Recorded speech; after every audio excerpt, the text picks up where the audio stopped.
En el gato al agua, el abogado Miguel Durán ha revelado que esas iniciales PAC, que aparecen en los papeles de Gürtel, que están siendo investigados y que la policía considera que corresponden a Francisco Álvarez Cascos y que por eso se ha remitido para que sea investigado por el juez Ruz, no son realmente del exministro de Fomento, sino que pertenecen a Francisco Correa. Acaba de hacernos esa revelación y eso ya ha generado el primer tráfico de mensajes en el gato. Beatriz, ¿en qué sentido? Pues opiniones de todo tipo. Hay gente que se lo cree, gente que no. Vamos a leer algunos ejemplos. Dice Rita, sí, claro, ya este paso va a ser la política agraria comunitaria.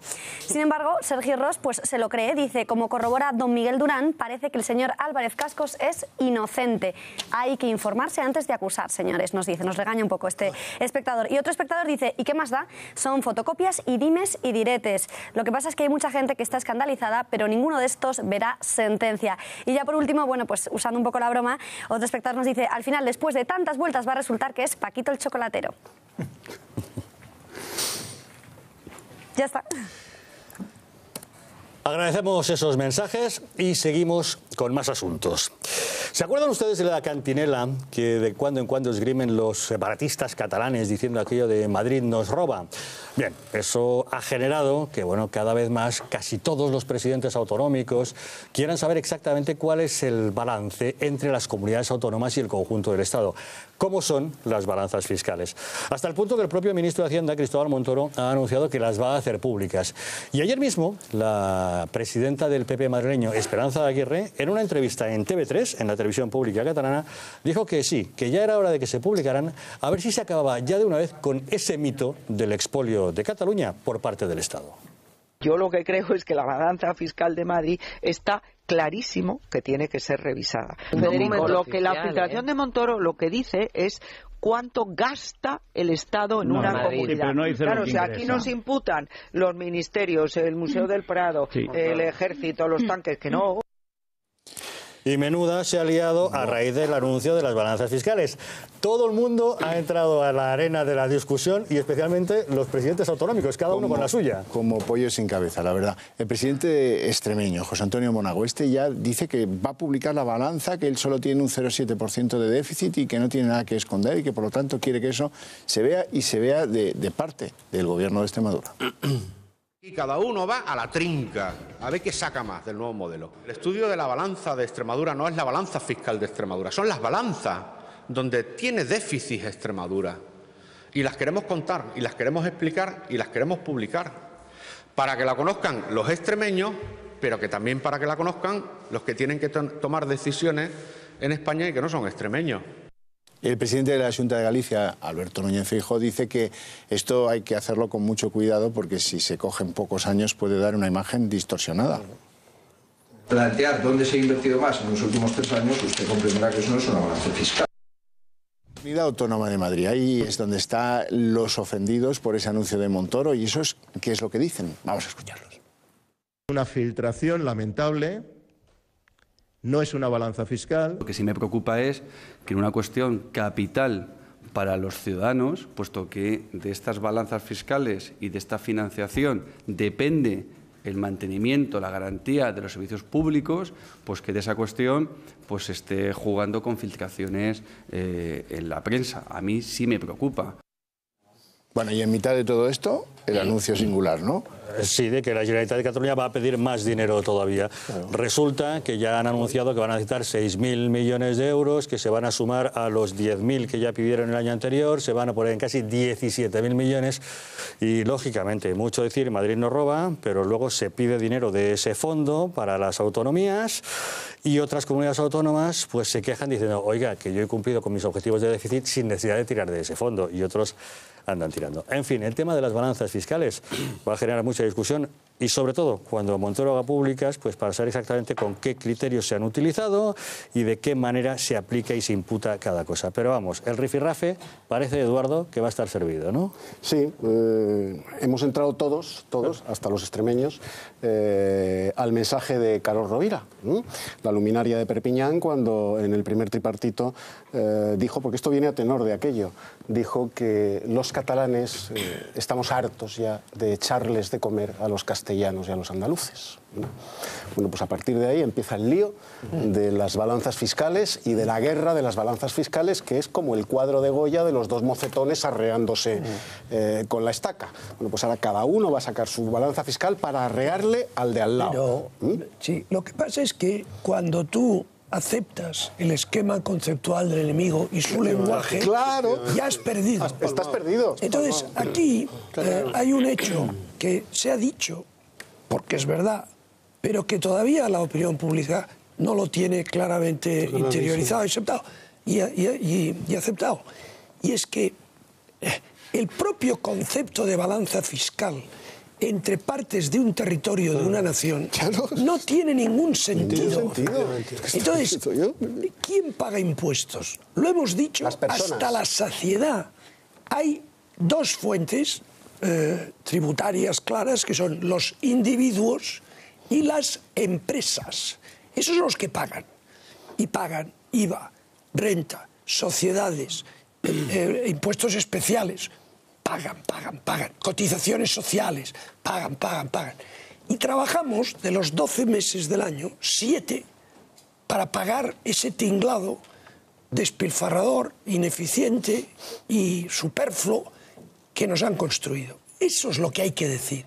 Porque vamos a ver, en el territorio de la nación española hay, como es natural, zonas donde se genera más renta por la naturaleza de la estructura económica de esa zona, como pasa en Alemania, como pasa en Italia, como pasa en Francia.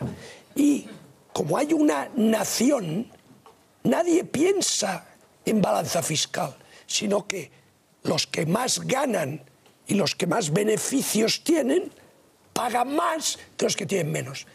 Si tú construyes artificialmente una división territorial en virtud de la cual en un territorio, en promedio, la gente tiene más renta y las empresas tienen más actividad, ese territorio que artificialmente, subrayo, tú has delimitado, claro, en ese esquema paga más. Las piedras, los árboles, las montañas, no pagan nada. Paga Eduardo García Serrano, Javier Hernar, Luis Salvador, estos pagan. ¿Comprendes? Paga la Caixa, paga la Coca-Cola y paga Iberdrola. Estos son los que pagan, pero no pagan los territorios. ¿Qué ha pasado? Que el ministro de Hacienda ha entrado en ese juego, acepta ese esquema conceptual y se dedica a discutir sobre eso. No discutas, ya has perdido, ministro, ya has perdido.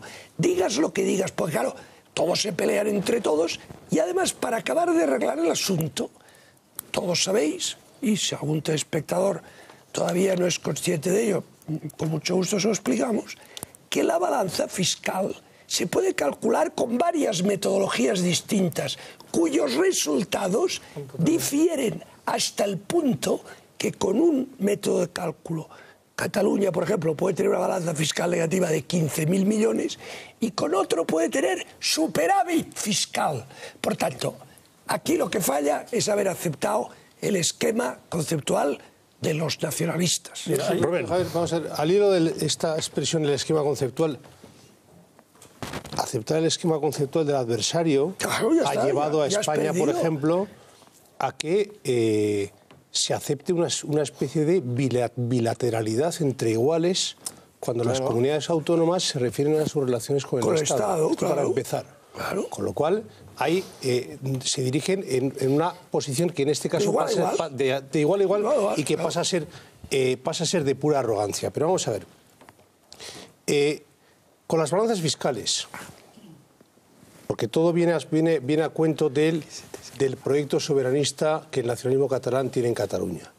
Las balanzas fiscales, las cuestiones lingüísticas, las cuestiones afectivas, las cuestiones históricas, son todas reversibles, como un calcetín, donde ellos las ponen en un lado, nosotros las podemos poner en el otro.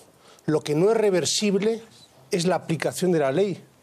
Si en España hubiera algún día, alguna vez quizá lo haya, un gobierno dispuesto a aplicar de forma implacable e impecable la ley, que es lo único que no es reversible en nuestro perjuicio, yo creo que esto no dejará de ser o forma parte de un simple anecdotario. Y cuando hablo de aplicar la ley, Habría que aplicar aquellos mecanismos constitucionales y legales que permiten que lo que yo entiendo es un levantamiento de la autoridad autonómica catalana contra el Estado y contra la Constitución se aplaque de forma inmediata, implacable y digo legalmente impecable. Mientras tanto, seguiremos con que si los catalanes venidos de fuera ya no son ya más catalanes que castellanos o andaluces, seguiremos que si las coronas, que seguiremos con los condados, seguiremos con cuestiones lingüísticas, seguiremos con cuestiones históricas, con cuestiones territoriales que son, insisto, puramente reversibles. Pues luego hablaremos de sentencias en materia lingüística, donde tampoco se acata la ley. Nart. Es extraordinariamente increíble que en el siglo XXI estemos recuperando los discursos foralistas, carlistas del XIX, ni siquiera del XX. Pero es una realidad. Y esa realidad no es culpa de los reaccionarios, es culpa de los que tenían que vertebrar la nación y no lo han hecho. En fin, hablar ahora de de la traición continua de las fuerzas vertebradoras de la izquierda y de la supuesta izquierda y de la verdadera derecha del país tampoco nos lleva a ninguna parte. Lo que resulta aburrido y casposo es tener que recuperar los conceptos sencillamente de la ilustración. Fíjate qué cosa tan antigua y tan revolucionaria hoy, que es hablar de la soberanía nacional y dejar de hablar de la soberanía condal o de la soberanía principal o abadial, que son... O episcopal, que no estaba mal tampoco. Efectivamente. O taifal. ¿Qué es lo que tenemos en este momento? Es en lo que estamos, en la Entonces, taifa. se ha llegado al punto de que lo evidente se convierte en subversivo y revolucionario, y es la solidaridad horizontal, que significa que los ciudadanos pagamos lo que acaba de decir Alejo, que eso es rigurosamente cierto. Yo no pago por ser catalán, yo pago porque ingreso lo que ingreso. Primera de las cuestiones. Segunda de las cuestiones, como yo vivo en un barrio diferenciado, yo no tengo por qué ser solidario con los barrios de menor entidad o de menor renta, por ejemplo, de la ciudad de Barcelona. Eso no es reaccionario, eso es clasista, absolutamente inasumible, y eso es inaceptable. Eso es miserable, Javier. Sí, eso es miserable. pero hemos terminado por aceptarlo, incluso la llamada izquierda que Dios confunda, que no sé dónde está, algún día me explicarán por dónde circula en Cataluña esa llamada izquierda. Pero llegamos a otro punto, y es el siguiente. Vamos a ver. Yo, donde vivo, tengo una renta. Pero esa renta no la genero donde yo vivo, sino la genero donde yo trabajo. Y en consecuencia, mi renta no es consecuencia de la calle donde vivo, sino del lugar donde ubico mis flujos de trabajo y mis flujos económicos. Cataluña es consecuencia de un mercado que en este momento se llama en una gran parte, en un 40 y tantos %, España. Y por lo tanto, tiene flujos comerciales. El IVA que pagan los murcianos, se lo pagan en Barcelona. Por lo tanto, no es un IVA barcelonés. Cuando dicen que se ha invertido, por ejemplo, en Cataluña, no puedes coger los últimos 100 kilómetros del AVE, porque el AVE sirve para llevarte de Madrid a Barcelona, no generalmente de Guadalajara a Zaragoza. Por lo tanto, estamos en un permanente fraude. Te digo más. Los flujos financieros en un país se generan desde los lugares donde se genera algún ahorro hacia los lugares donde se produce más.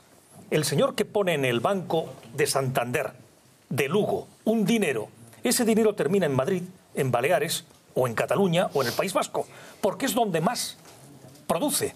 Por lo tanto, no se puede crear una especie de Frankenstein partido en el cual digas, voy a hacer una autopsia en vivo de este brazo, que lo tengo muy sano, y no me importa este otro brazo. No puedes... Pero es que hemos llegado a lo que ha dicho Alejo. Hemos convertido la realidad social de algo fundamental que es la ciudadanía común en un esperpento tribal en manos de los nacionalistas, porque los que tenían que defender no el concepto nacional patriotero, sino el concepto cívico común, lo han tirado por la borda. Luis. O sea, yo creo que la razón de ser de la administración en sus distintas vertientes siempre al final es el ciudadano. O sea, es que el ciudadano pues, aumente su calidad de vida, que el ciudadano tenga una serie de prestaciones determinadas y que al vivir en un Estado, pues sepas que por nacer aquí vas a tener una educación, vas a tener derecho a ser atendido con una sanidad, vas a tener infraestructuras, comunicaciones, quiero decir, oportunidades, ¿no? Entonces, si esa es la concepción en la que nos movemos dentro de un Estado con una población, a partir de ahí las divisiones administrativas o las divisiones territoriales no tienen nada más que ver que con eso. O sea, porque cuando en un país también se hace una distribución de los recursos de empresas, industrias, instalaciones científicos singulares, etcétera, etcétera, eso se distribuye estratégicamente por el conjunto del país, por aquellos sitios donde puede dar un mayor resultado. Entonces tú dices, si aquí me han caído 3 bicocas importantes que pueden generar unos recursos importantes, ahora yo lo acoto y digo, oye, es que esto lo estamos produciendo en Cataluña, no, es que esa instalación se ha decidido que esté en Cataluña, o se ha decidido que esté en Baleares o donde le corresponda, ¿no? Por tanto, entonces, lo que hay que hacer es que los ciudadanos puedan garantizar que su nivel de vida es adecuado. ¿Qué es lo que está sucediendo con el concepto de las autonomías mal entendido? Porque yo sí defiendo la existencia de comunidades autónomas, que en vez de entender que hay una descentralización de la gestión para acercarla al ciudadano, lo que se están poniendo son esas barreras, como diciendo, como yo tengo las competencias, a partir de ahí yo gestiono mis recursos, como yo tengo un porcentaje de población, quiero exactamente el porcentaje de ingresos del Estado acorde a esa población, y entonces me convierto en insensible, y a quien Dios se la dé, que San Pedro la pero vamos a ver, fíjate una cosa que yo creo que este es el quid de la cuestión. Vamos a ver. Una nación es un espacio que es físico, geográfico y humano, en el que... Y metafísico, Alejo. Sí, sí, sí. Pero vamos a ceñirnos de momento a aquello que es tangible. No te desesperes. Es tangible. Entonces, y cultural, por supuesto, y religioso, y todo lo que quieras. Y metafísico. Entonces, pero vamos a ceñirnos a lo que estaba diciendo. Es un espacio geográfico y humano en el que hay un orden legal común y hay unos recursos que generan con su trabajo los nacionales de esa nación, que como también es un espacio de ayuda y afecto mutuo, porque si no, no es nación ni es nada, es un agregado de individuos egoístas. Entonces, es natural que aquel que gana más, o aquella empresa que tiene más beneficios, parte de ello lo destina a aquellos que han de cobrar una pensión, que están enfermos y necesitan ser atendidos, a esos niños de familias de renta baja que han de ser educados. Eso es España, o Francia, o Italia. Eso. Cuando tú introduces, como hace el ministro de Hacienda, y aceptas y trabajas con el concepto de balanza fiscal, lo que nos está diciendo el señor ministro es que él cree que España no existe. Así de sencillo. No. O sea, no nos compliquemos la vida. Entonces, en el momento que tú aceptas, y lo vuelvo a repetir, el lenguaje y el esquema conceptual del enemigo, has perdido. Rubén, empezamos a hablar de conflicto y llamamos a los asesinatos conflicto. Claro. Ya hemos perdido la batalla. Con la venia, ¿me entendéis? Con la venia. Entonces, claro, ¿cómo puede ser? No hay venia. ¿Cómo puede ser que un gobierno viene del Parlamento no entienda Europeo, eso? Y lo que pasa es que no estamos gobernados por políticos, estamos gobernados por burócratas. Metafísicos, además. Y esa es la esto consecuencia. Sí, con la venia. Ah, pero ¿está usted aquí? Sí, llevo un rato, ¿eh? Pero no puedo, no me deja usted, ¿eh? ¿El programa de quién es? ¿De los que lo conducen o de los que lo crean? De los espectadores. ¿Es del gato? No he visto el nombre. Es de los espectadores. Claro. Bueno, vamos a ver. Esto es, hay algunas cosas que se han dicho que no estoy de acuerdo con ellas. Los catalanes copian e importan algo que se está produciendo hace unos 30 años, 20 años en Italia, donde hay graves desequilibrios territoriales norte-sur. Famosos. Ahí aparece algo, un movimiento, la Padania, la Lega Norte, en fin, como le quieran ustedes llamar. Algo que, por cierto, está ahora absolutamente hundido por las acciones políticas del presidente de la República Italiana, un excomunista. Bien. Sí. Ellos lo importan y entonces traen la fórmula, y la fórmula de su éxito es el neteo. Vamos al neteo. ¿Cuánto doy y cuánto me dan? ¿Y cómo mido cuánto doy? Hombre, pues es evidente lo que se recauda en la Agencia Tributaria de Cataluña, que son todos los que viven allí. No, esto no es así, porque las empresas de sus tráficos comerciales con el conjunto de España, pues ingresan y pagan en Cataluña algo que obtienen en un conjunto mayor. Nadie mide su adscripción a algo, a un club deportivo, a una comunidad de propietarios, en función al neteo, cuánto doy, cuánto me dan. Y desde luego eso no se puede hacer en un año. Tenía razón Feijóo, eso no se puede hacer en un... Eso habría que hacer una serie, sería complicadísimo. Pero a ellos les ha funcionado muy bien. Hay algo que les irrita sobremanera, que es que en otros lugares tengan cosas dicen ellos, algunos de los nacionalistas, que mejores. Por ejemplo, autovías gratuitas en Extremadura, por poner un ejemplo. ¡Ay, qué irritación produce! Si aquí son de pago, fíjate, con nuestro dinero han hecho ahí autopistas. Esto ha funcionado. Este egoísmo de origen fenicio y radicalmente cutre ha funcionado. Yo recuerdo que un día en la TV3 llevaron, extrañamente, ¿verdad?, llevaron al consejero económico de Extremadura a hacerle una entrevista. Y le dijeron, oiga, es que ustedes con nuestro dinero de los catalanes dan ordenadores gratis a los niños en las escuelas. Y el hombre, un crack, se quitó esto que les ponen para que se vea que son extranjeros, ¿no?, que hablan otro idioma. Se quitó el auricular aquel y dijo, miren, yo es que cuando he venido me han protegido unos tíos con unas motos espectaculares, que ponían las motos Mossos de Escuadra. Esto debe haber costado una fortuna. Estas instalaciones mismas, 5 canales de televisión, esto, vamos, ni la BBC. Si en lugar de todo esto se pusieran ustedes a comprar ordenadores, probablemente tendrían los mismos que hacemos en Extremadura, donde no hay televisión y no hay Mossos de Escuadra. Respuesta. Y los dejó cuadriculados. Xavier, por ejemplo, ¿por qué las comunicaciones en este país son radiales y no son transversales? ¿Eso genera economía diferenciada, sí o no? ¿Tú crees que ahora mismo las comunicaciones en este país son radiales?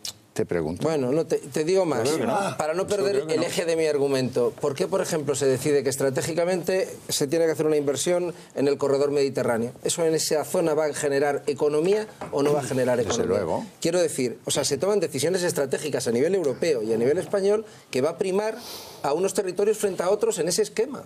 Y donde haya un puerto, pues tendrás que darle salida a sus productos y tendrás que hacerles también unas buenas comunicaciones, etcétera, etcétera. Quiero decir, pero eso lo haces dentro del diseño de un país. Entonces dices, yo tengo las huertas, yo aquí estoy produciendo la agricultura, pero eso después lo tengo que comercializar en un puerto y tiene que decir, todo eso se organiza de esa manera para que un país funcione bien. Lo que no puedes hacer, como se está diciendo, es acotar una parte y decir, bueno, como yo tengo tal porcentaje de la población, me corresponde esto. Tienes razón. En Andalucía, por ejemplo, lo digo por lo de las autopistas de pago que se decía, por ejemplo, en Cataluña. ¿Por qué las autopistas en Cataluña eran de pago? Porque cuando se hicieron las autopistas inicialmente, todas se pagaban.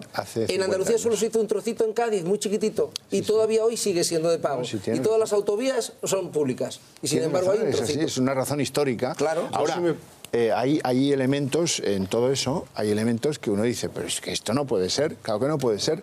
No puede ser porque depende de cómo lo midas y depende de cómo lo presentes. Sobre todo si lo que pretendes es sembrar la diferencia, el odio y el malentendimiento, pues esto es muy fácil. Yo, si me permites, yo creo que los nacionalistas hagan eso, forma parte de su naturaleza. Lo que es absurdo es que el ministro de Hacienda juegue ese juego. Sí, eso es lo que no puede ser. Yo vuelvo a los argumentos reversibles y irreversibles.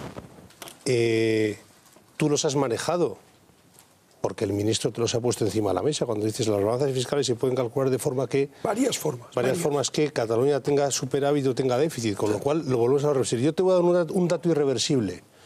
Si tú miras los datos oficiales del referéndum constitucional de diciembre del 78 en toda España, en Cataluña la Constitución gozó de mayor apoyo popular 93, que en Madrid. 93%. Y eso es un dato irreversible. Y ver ahora al fondo de estas pantallas manifestantes independentistas con pancartas joviales en las que se lee freedom, libertad, y dices, oye, tú bonito, pero si habéis vivido mejor en la colonia que en la metrópoli, ¿pero qué haces tú reclamando libertad? Yo te propongo ese argumento irreversible. Más apoyo en Cataluña que en Madrid. Bueno, y después, oye, puestos a suscitar deudas históricas, voy a presentar una que también es muy conocida. Si no hubiera sido por el aporte de capital humano del resto de España hacia Cataluña, desde finales del 19 hasta hoy Cataluña tendría 2,5 millones de habitantes. Exactamente. El capital humano es riqueza, ¿eh? Pues son brazos que trabajan, son cabezas que piensan. Entonces, ¿dónde está la... De todas maneras, ¿habrá qué? No, escuchadme. Entonces, esa deuda, porque claro, si nos ponemos todos a acumular deudas, por eso os digo que cuando entras en esa trampa, lo único que consigues es crear odios, conflictos, rencores. España es un espacio de ayuda mutua, de orden legal común, de derechos y libertades garantizados por ese orden legal. Y a partir de aquí, como es natural, el que más produce, pues ayuda al que lo necesita. España, querido Alejo, es un país de tribus que están sin vertebrar. Porque lo hemos y permitido. la prueba es el Plan Hidrológico Nacional. Y, ¿de quién es el Ebro? ¿Y de quién es el Duero? ¿Y de quién es el Tajo? Pues de España. Pues de España. Y entonces España lo utilizará de la mejor manera, de la manera que la política decida, pero cuando las tribus se excitan eso es imposible, no se puede hacer y no hay partido con ambición de gobierno de ámbito nacional que se atreva a cambiar eso. No lo hay. Además, en el caso de los nacionalistas catalanes, lo apuntaba antes de pasada Javier Nar, hay un doble motivo de confrontación falso. O sea, el primero, que es este del que hemos estado hablando, que han presentado la situación fiscal de Cataluña respecto al resto de España como si fuera una suerte de tratado de Versalles que Cataluña está pagando permanentemente desde 1714 por haber perdido la guerra contra España. Todo falso. Todo falso. Un tratado de Versalles en virtud del cual desde el 714 España bueno, pues exprime el sudor de los catalanes, y otro es el resquemor de la Generalitat respecto a los fueros vasco-navarros en materia hacendística. Y yo tengo entendido, querido Alejo, querido Javier, que hace bastantes años, en el periodo democrático, se le ofreció al gobierno de la Generalitat controlar los impuestos. Y no quisieron.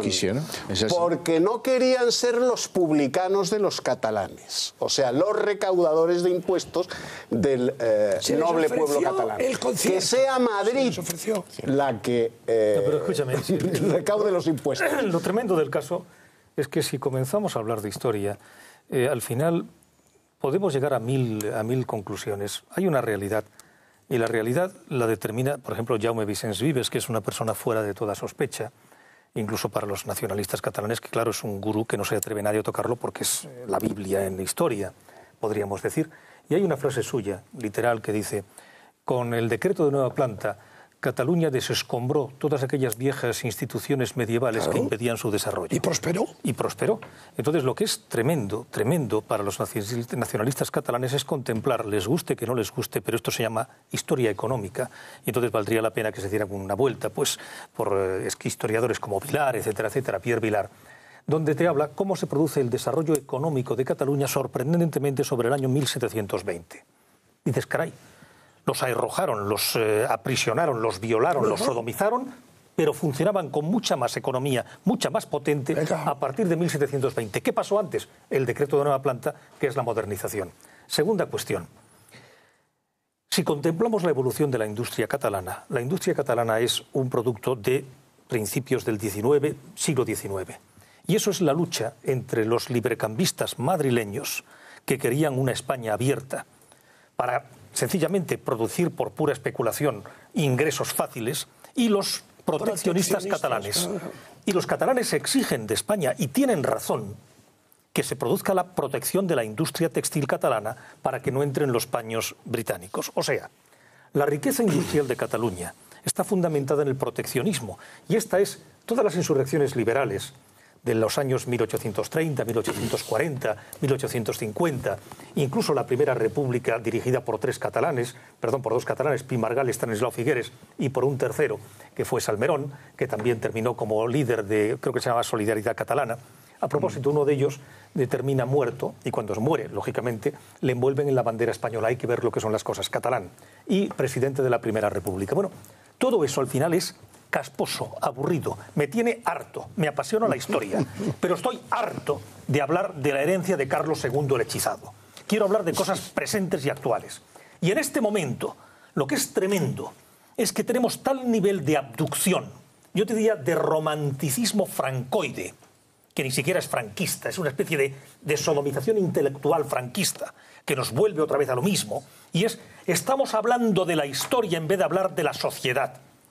Y a nadie, ni los gloriosos sindicatos que Dios confunda, la UGT y comisiones, está explicando a su gente qué va a suceder en una Cataluña independiente cuando tengamos el efecto frontera con la Unión Europea, cuando salgamos de la Unión Europea y cuando tengamos el efecto frontera con el resto de España. La ruina. ¿Qué va a significar, por ejemplo, cuando vale la pena que sepan que la Caixa tiene algo así como el 70% de su mercado en España y el 30% en Cataluña? Que el segundo banco de Cataluña, que es el Banco de Sabadell, 3/4 de lo mismo. Cuando la Generalidad de Cataluña no puede financiarse porque está en situación de oro basura y el Banco Europeo jamás va a avalar una deuda de un país que no es comunitario. ¿Qué va a significar en el momento en el que salgamos de la Unión Europea, que saldremos y tengamos unos problemas descomunales? Quien no tendrá el problema es la alta burguesía catalana, que vivirá como Dios. Pero la clase trabajadora tendrá un 30% más de paro y vamos a pasar 5, 6, 7, 8 años con el agua al cuello, sencillamente por Dios y por la patria y su revolución nacional sindicalista. Cuidado. Y la alta burguesía catalana, y me refiero a la empresa familiar, si Cataluña es independiente, va a ver cómo sus empresas quiebran, porque por todas las razones que son conocidas, entre otras, que no tendrán ningún acceso al crédito. Oye, vamos a ver. Oye, perdona, déjame decir una cosa, Alejo. Vamos a ver. Señores del Ampurdán, que son ustedes, lógicamente, pues tienen una fortísima vinculación nacionalista absolutamente respetable. Entiendan ustedes que una de las cosas que van a tener de entrada va a ser la siguiente. Van a perder ustedes las subvenciones de la Unión Europea. Y la agricultura, que vive de la subvención, tendrá que vivir de la patria de la bandera estelada. Piensen ustedes lo que significa el frío fuera de la Unión Europea. Y cuando se les diga al señor Mas, no se preocupe, ¿cómo vamos a quedar fuera de la Unión Europea? Europa tiene un problema con Cataluña. No. El que tiene un problema es Cataluña con Europa. O sea, no le den ustedes la vuelta al tema. No se puede lanzarse a una aventura sencillamente por sentimientos, que además son sentimientos para ocultar la incompetencia o otras cosas mucho peores, sin saber cómo se va, a dónde se va, con qué se va y qué se va a encontrar uno al llegar. Y en este momento nos hartamos de hablar de 1714, pero ¿de qué va a ser de nuestro futuro, de nuestras empresas, de nuestro trabajo, de nuestra sociedad, que territorialmente va a estar extendida? De vuestras propiedades inmobiliarias, de vuestras rentas. Todo eso. Claro, cuando Artur Mas dice estaremos en el euro, eso es una obscenidad. Porque posiblemente estarán en el euro como puede estar, ¿qué le digo yo? Albania está en el euro, Croacia, Andorra, o Ecuador está en el euro. Manejarán euros, pero no estarán en el sistema monetario europeo. Tendremos que comprar euro por euro, como Mongolia puede estar mañana en el euro. Bueno, todo eso que es nuclear no se dice absolutamente nada. Y termino ya. El otro día vi un magnífico programa de televisión de un gran presentador que es el Follonero, que es, el que ya conocemos, un personaje que a mí me parece absolutamente espléndido. Me dejó extraordinariamente preocupado el grado de falta de información sobre el núcleo del problema que tenía la clase política madrileña, en este caso Felipe González, que se pasó 4/5 partes del tiempo explicándonos lo que es verdad, que es la imposibilidad del referéndum por efectos constitucionales, eso no hace falta, tiene razón, y la imposibilidad de que entremos en Europa y mantengamos en Europa, también es verdad.